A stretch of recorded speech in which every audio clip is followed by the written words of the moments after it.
War. So much war. And what is it good for? Money, power, conquering. But what about war in relationships? Ah, that's a good one. War in relationships.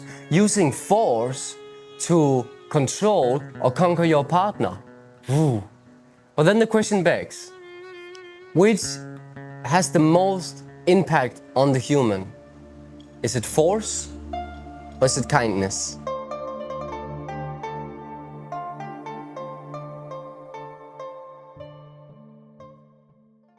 I love that quote. Such a good quote. I don't know what quote it is yet, but I know that I will love that quote. Yeah, let's start. 13th verse. One who would guide a leader of men in the uses of life will warn him against the use of arms for conquest. Weapons often turn upon the wielder. Where armies settle, nature offers nothing but briars and thorns. After a great battle has been fought, the land is cursed, the crops fail, the earth lies stripped of its motherhood. After you have attained your purpose, you must not parade your success. You must not boast your ability. You must not feel proud. You must rather regret that you had not been able to prevent the war. You must never think of conquering others by force. Whatever strains with force will soon decay. It is not attuned to the way. Not being attuned to the way, its end comes all too soon. I love that, of course I love that.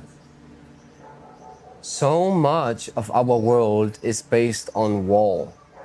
So much of our TV, so much of our movies are based on weapons and of war and of killing. But truly, this is not a purpose of parade. This is not a purpose of celebration. Yet we are celebrating war a lot. At the same time, we're not celebrating war, But then we dive into the cultures. Many cultures want war, right? There's many people who want war, We live in a world where war is generating a lot of money. And therefore, there's a lot of people that want war. And that's just how it is. So war will keep on going. Maybe. I don't know when it will stop, though. But so we can look at war. But if we take this down to a perspective of relationships, right? Relationship. If you're having a partner and you guys are being at war with each other all of the time, it's not a nice relationship. Then we find that all of this becomes a very beautiful metaphor, right?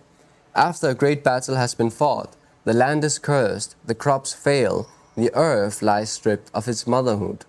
So after a great battle, after a great argument, and where both have been fighting each other, what is left of the relationship, right? And if one is defeated, but then both lose, because if you defeat your partner, well, then you are living with a defeated partner and your partner feels defeated. There's no way of a fruitful relationship, because all of the fruits, the earth lies stripped of its motherhood. All of the fruitfulness of the relationship is dying. If then one of you, after you have attained your purpose, let's say you have used force, let's say you have been in a hard argument, you've been at war with each other, and you win. You must not parade your success. You must not boast your ability. You must not feel proud. But what do? It's like, I was right, you were wrong, right? Oh, I told you so. I told you so. That is definitely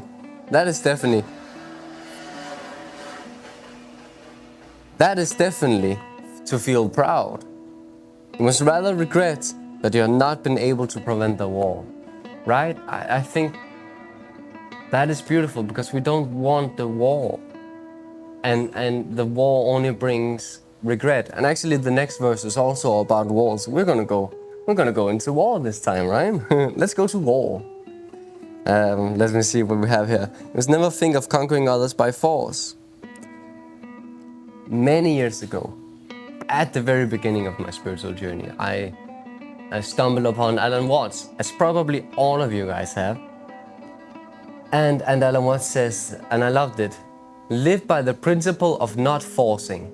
And he's also speaking about Tao, he's also speaking about Taoism, so that's where he gets it from. And I can see that, reading the Tao Te Ching. live by the principle of not forcing. And I remember hearing that. It's like, oh yeah, it's very wise, it's very wise. But then I would just find in my life how much I was forcing. How much I was forcing my partner to behave in a certain way. How much I was forcing just my life to be in a certain way that I wanted to be. But it was not. How much I was forcing my behavior and my knowledge on my friends. Because I was doing like lots of spirituality and self-help, and I was like forcing, this is the right point of view, right? So I was like forcing it down on them. Lost many friends. That's the consequence. That's like, oh, look, whatever strains with force will soon decay. Yeah, literally all of those friends. I lost all of those friends. I have like a few left. Hi, Elvira. Yeah. So that's it about force. And if you're living in a relationship where you're using force, forcing your partner to be in a certain way, all of the fruitfulness, it will create war, and all of the fruitfulness of the relationship will die. Now, what we also see a lot is like how many parents with their children are not using force for their children to like behave in a certain way. Like we want to control our lives when we feel our lives are in chaos, and children definitely bring chaos. So we try to control it. Yeah, and then what happens when the children becomes older? If I have been using force to control my children, what happens when they become older and they can speak for themselves and they can think for themselves? We're gonna create war. And then we're gonna have a household full of war. We're gonna have a house full of war. I do not desire that. It is not attuned to the way. Not being attuned to the way, its end comes all too soon. All right, let's continue. It's gonna continue with the war theme, and I really like it. I have a lot to say about this verse. I love this verse. Weapons are tools of violence. All decent men detest them. Therefore, followers of the Tao never use them. Arms serve evil. They are tools of those who oppose wise rule. Use them only as a last resort. For peace and quiet are dearest in the decent man's heart, and to him even a victory is no cause for rejoicing. He who thinks triumph beautiful is one with a will to kill, and one with a will to kill shall never prevail upon the world. It is a good sign when a man's higher nature comes forward, and a bad sign when his lower nature comes forward. With the slaughter of multitudes, we have grief and sorrow. Every victory is a funeral. When you win a war, you celebrate by mourning. I really think that the expression of evil is so much of the expression of what we are seeing in our lives.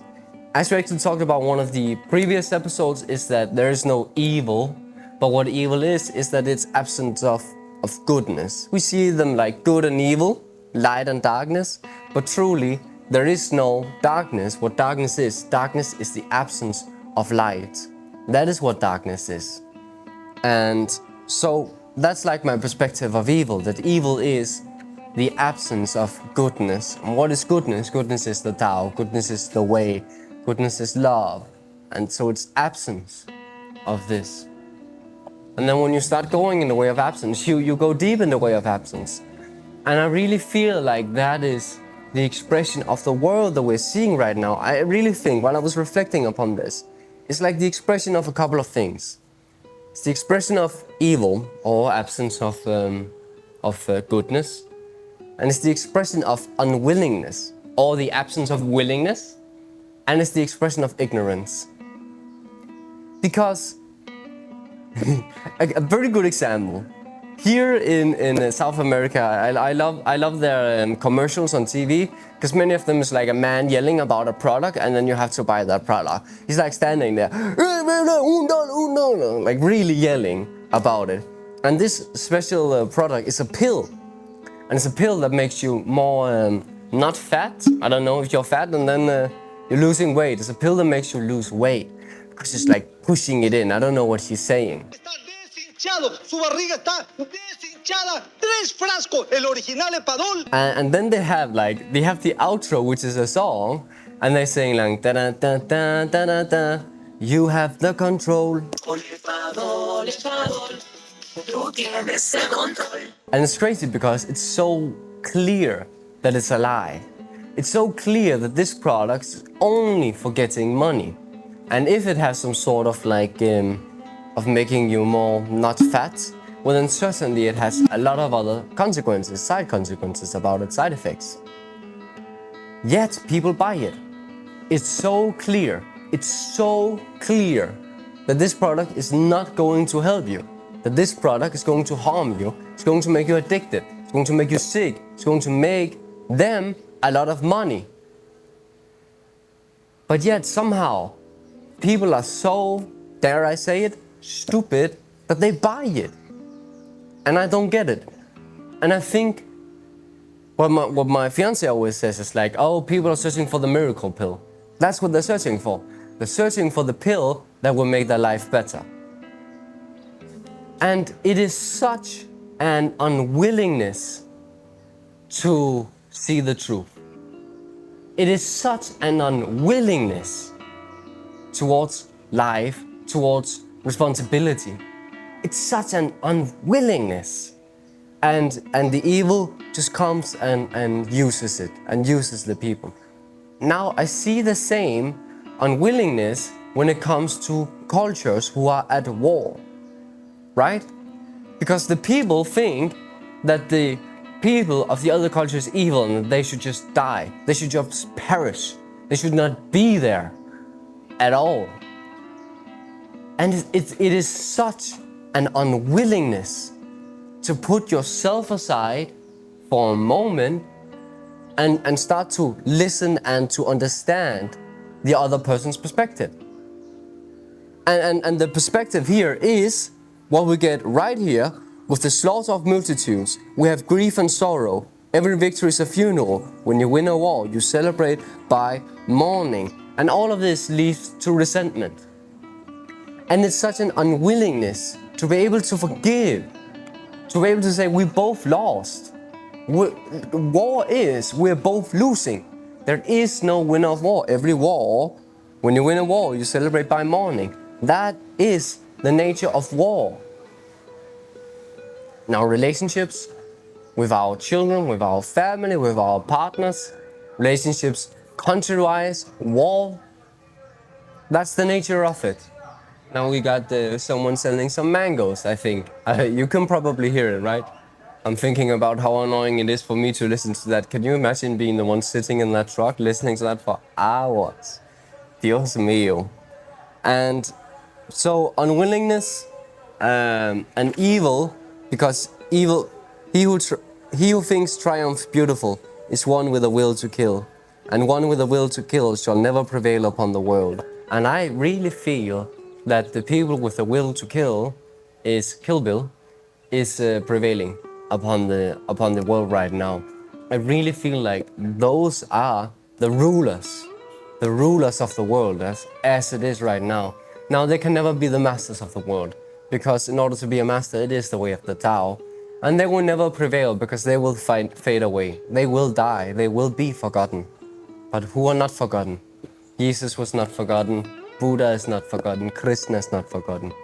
So who are Lao Tzu is not forgotten. So who are the true rulers of life, really? Now, and the last one was ignorance. Ignorance. Because of being so ignorant to the beauty of life.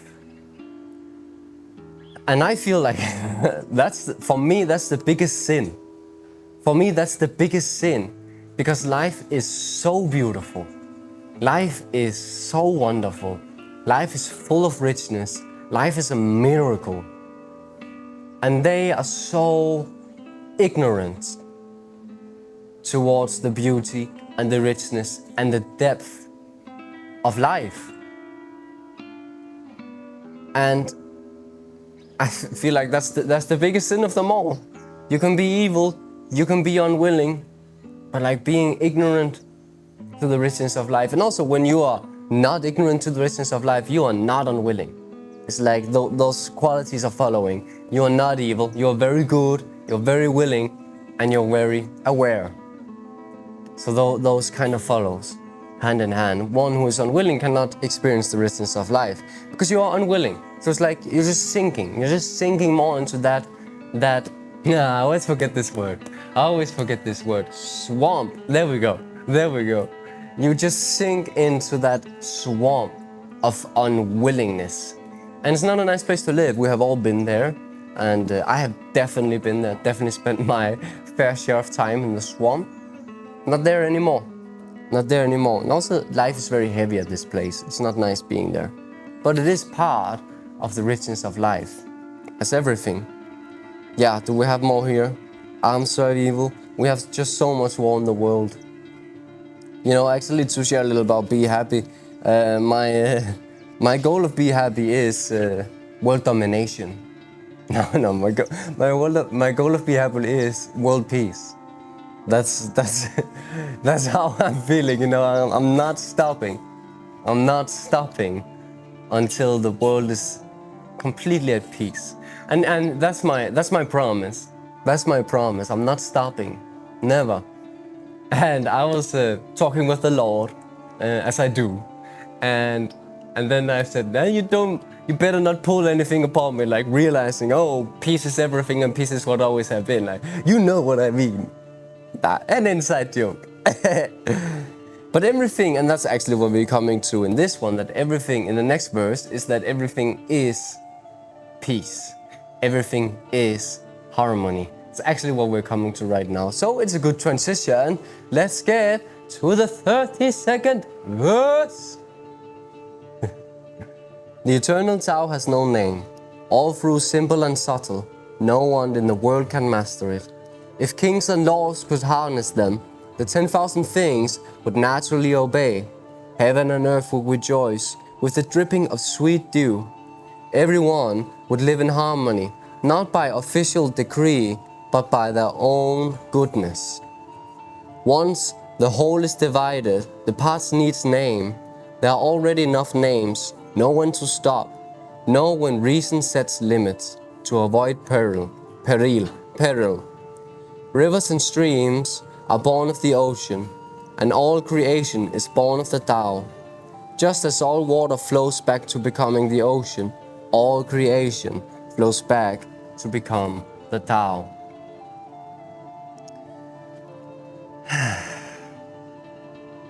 If kings and lords could harness them, the 10,000 things would naturally obey.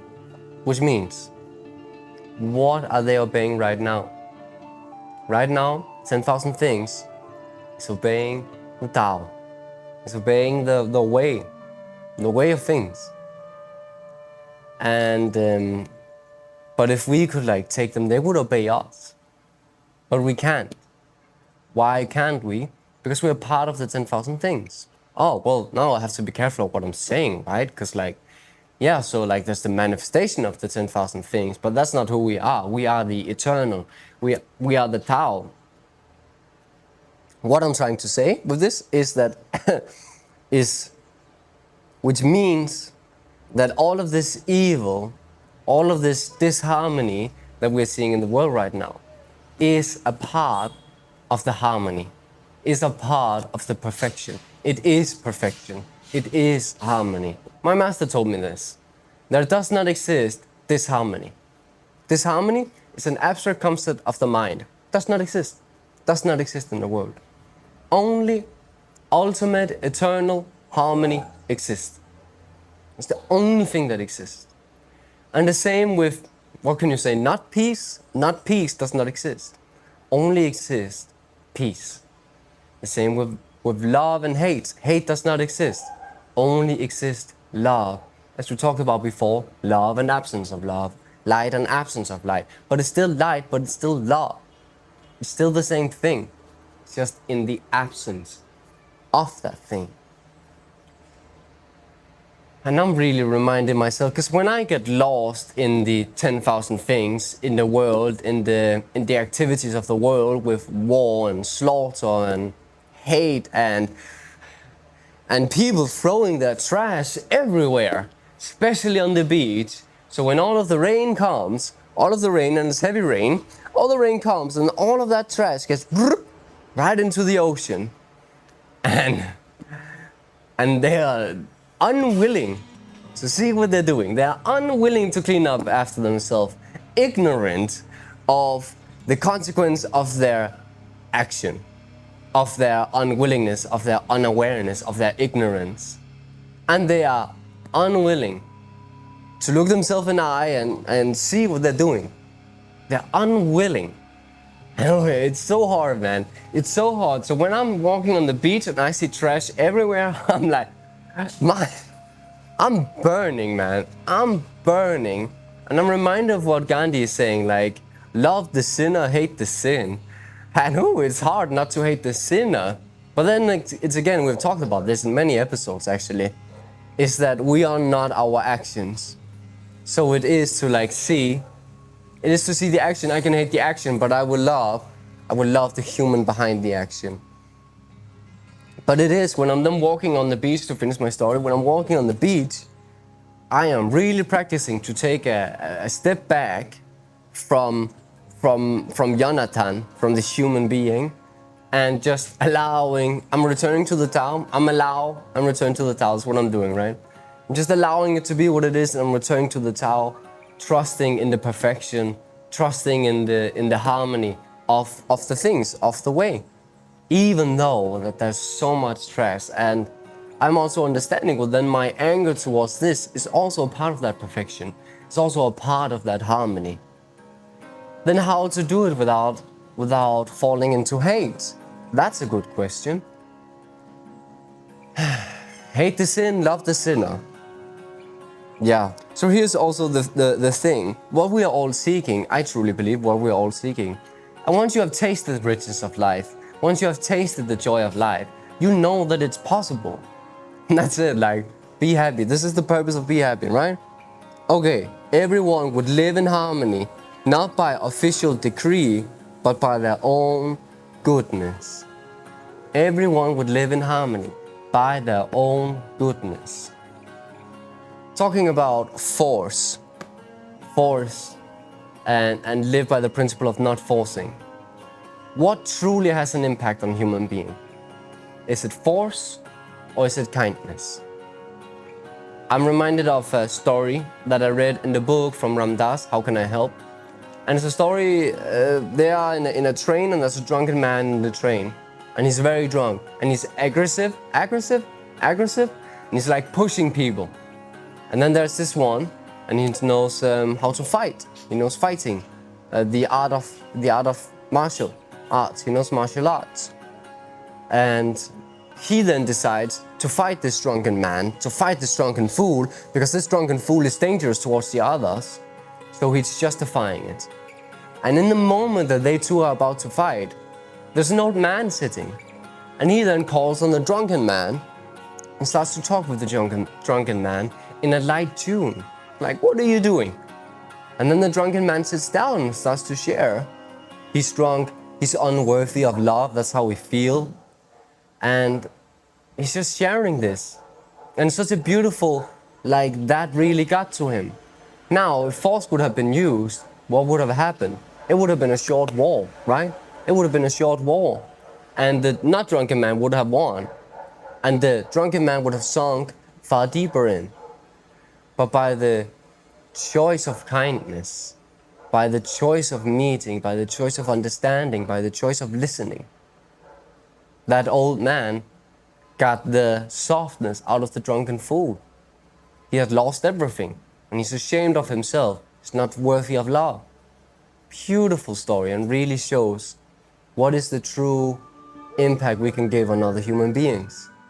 Is it force or is it kindness? Thank you for watching.